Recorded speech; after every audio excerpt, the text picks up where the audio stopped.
Hello everyone. This video we're going to take a look at this Jules or no, it's a Jundes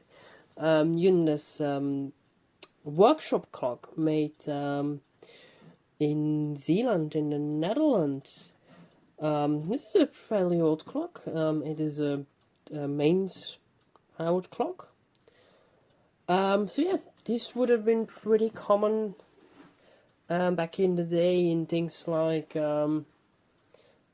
workshops, like bakeries, butchers, all that kind of stuff. Why a clock like this? Well, it was important to keep track of time when you were back in a workshop. Definitely in things like a bakery, because well, you need to have the bread ready and all the things ready by a certain time. So, and second of all, since it's mains driven, so that means well, no batteries to replace.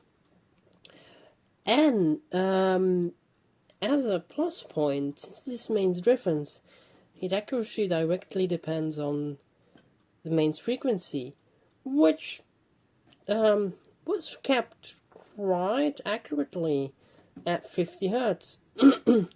So that means that those clocks run pretty accurate. So let's turn it around so you can see. Well, there's not much in it. So you have your coil, you have wires connection to a plug, and then you have basically, if you coil, this conducts the magnetism, and then here you have your your rotor. In order to get this clock going and going in the right direction, you would pull this rod, like you see there's a little knob, and then you are pulling on this spring, and when you release, it would turn the rotor in the right direction, and that would start the motor spinning and also in the right direction. What happened with this clock is that I'm pretty sure I can get it to run, but sometimes it doesn't want to go. And the problem is if you leave it plugged in, the coil gets really hot. So we might need to do something about that. We might put a thermal fuse on there, but that's something I still need to discuss with the client. But first of all, we gotta get it working. So I'm going to reframe the camera a bit so we can zoom in on the business part. So yeah, see that. So now that we are zoomed in on the business part, let's pull that lever once more so you can actually see what is going on. Now, under here, I don't know, yeah, you can kind of see it. There's a little, like a little pin that literally grips into the teeth on the motor, and once I release it, it turns. Now, one of the first things that I found was that there's a lot of play on that rotor. And there's this screw, and if I turn that screw, let me grab a screwdriver real quick. So if I screw that down, the play, no, this one, there's immediately less play. And I'm wondering if like that could be part of the issue.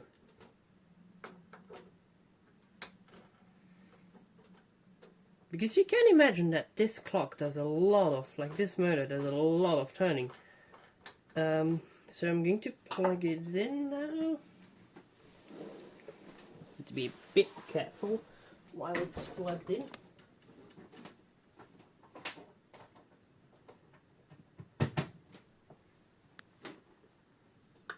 And let's see if it wants to go first, right? No.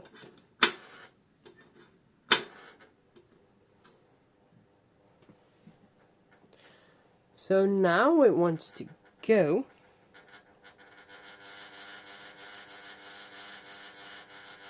But as you can hear, that doesn't run good.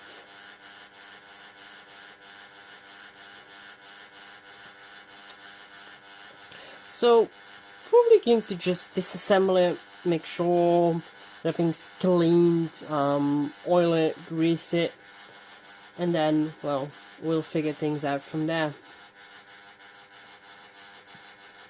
So let's turn it off.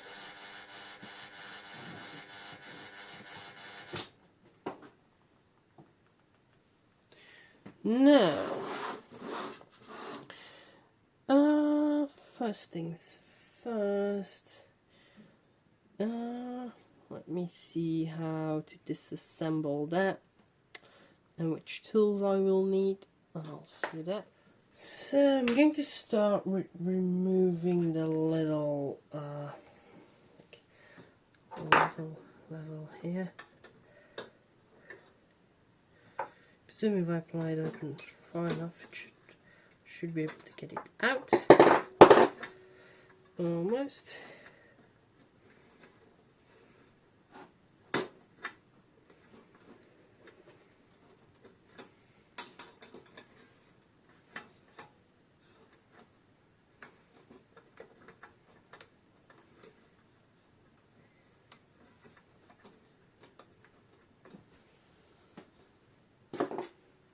Quite a bit in the way, but there we go. Now, I'm pretty sure that if I remove this piece and those two screws, I can get the full motor assembly out. And we can get a look at the gears, the gear train. Because I assume there's going to be quite a bit of a reduction.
So you can also see there's a lot of like flex, despite they put this piece of metal in for some extra sturdy.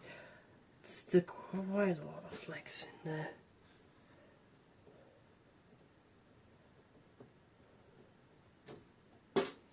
Now I hope we can just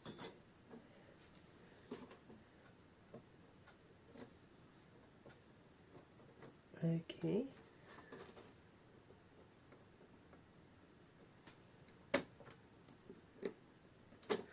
Let's first take this off then. Yeah, as you can see, that is in need for a clean. Ooh, rusty. So I can take those pieces off. Now I probably need to undo. Yeah, I will need to undo the coil wires here.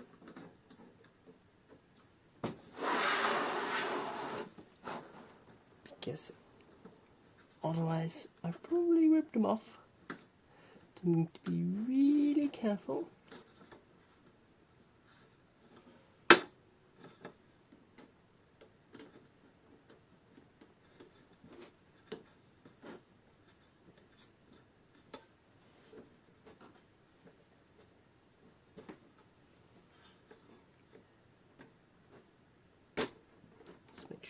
out.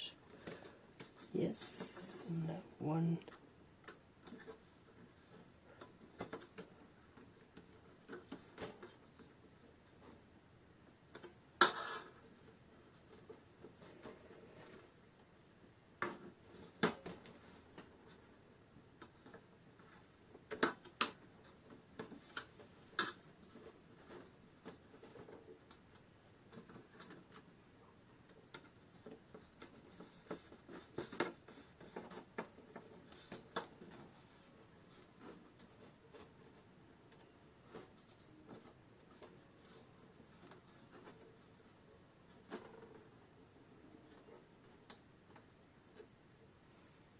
Okay, that one is out now.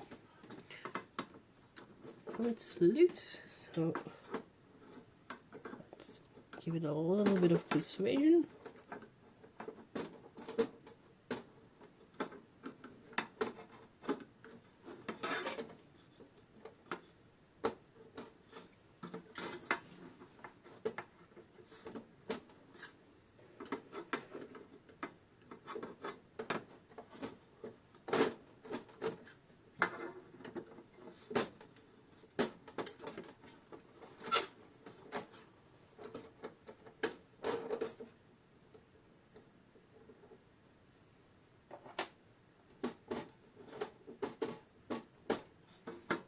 Okay, so that's basically the coil. Oh, and literally everything comes off. Okay.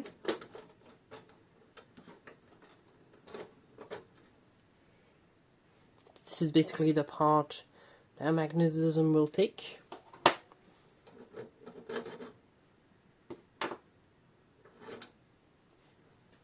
Okay. Oh, that was one of the washes that fell.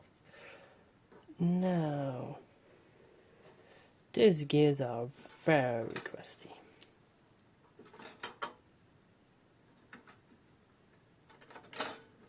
Okay, and that's all stuck until we get the watch hands out. Okay, so let's put everything aside.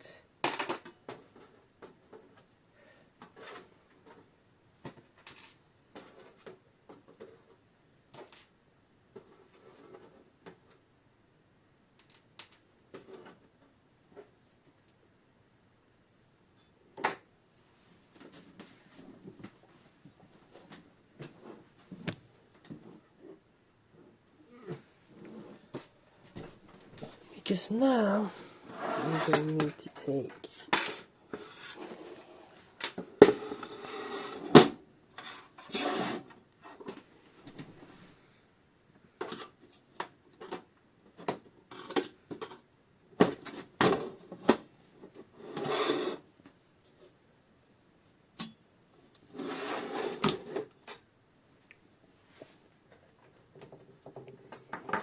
and they're on good, it seems.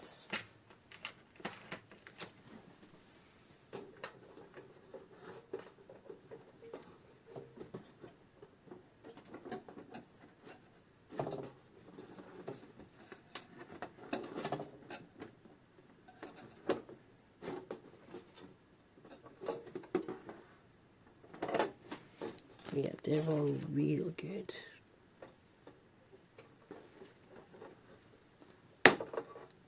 Okay. Now, it's like a little bolt, little nut. Yes. Okay. So, if I can unscrew that, it should be easy.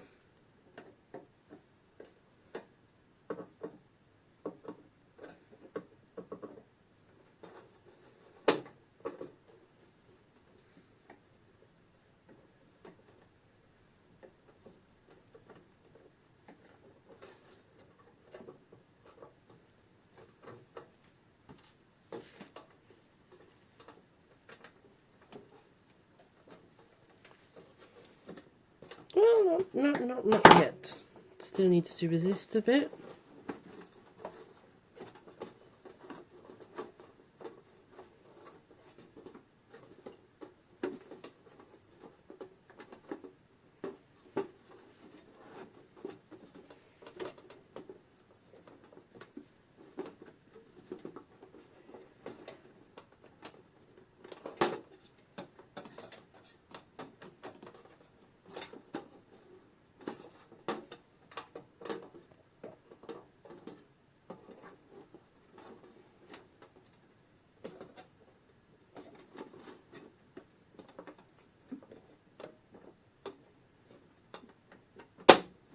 Okay, and I had one real drop.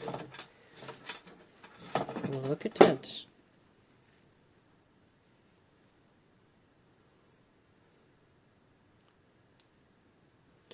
Now let's see, what do we have left?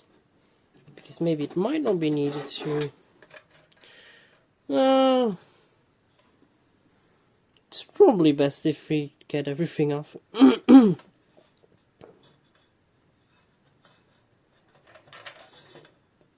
Although...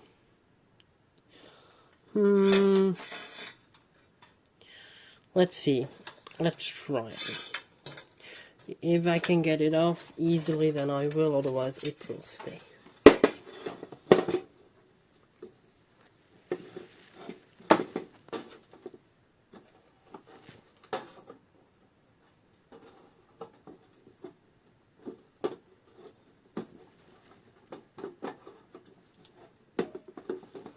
It's coming off. Okay. And with that off,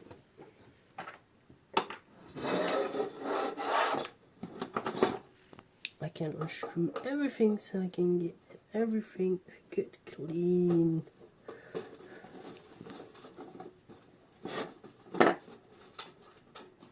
And there we have everything off, I think. Yes, it looks like it. Okay.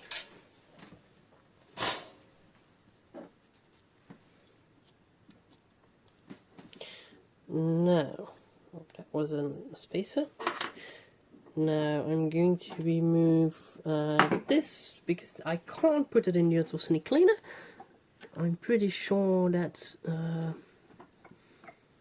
one of those like phenolic materials, like precursor of the modern PCB material, and I'm pretty sure that if that comes into water, it is done for.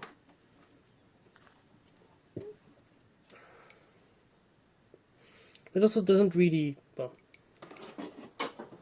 doesn't make sense to clean it. So, going to drop